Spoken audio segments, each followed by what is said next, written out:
According to the Daily Mail, Britain has become the fraud capital of the world, with people tipped to lose a staggering £3 billion to fraudsters in 2022 alone.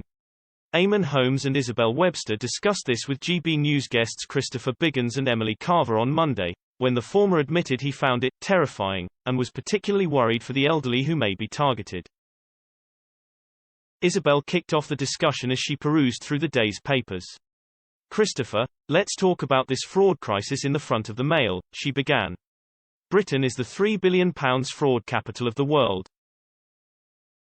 Christopher weighed in. "It is a frightening story, and it gets worse as you go into it." The Daily Mail said, "You know, this year £3 billion is going to be lost, and last year I think the figure was considerably less but still huge.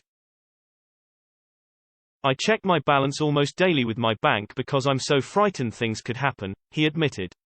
"Banks do reimburse customers, but that'll have to stop soon, I imagine, because they'll run out of money.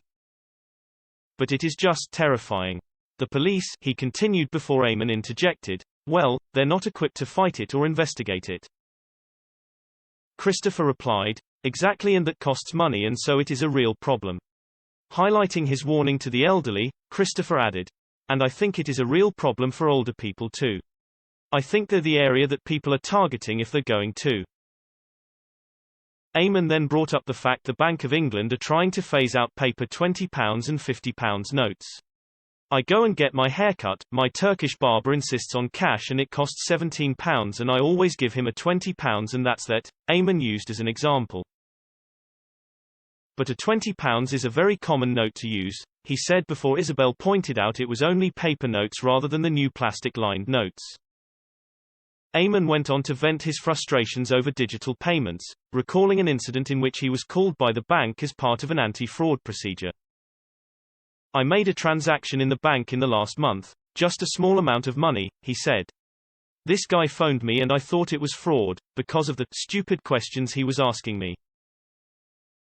He was asking me, 'And what exactly were you using that £100 for?'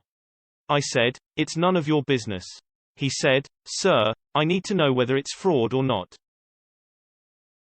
I said, 'You don't need to know anything, you need to know I took £100, I transferred it to somebody," end of.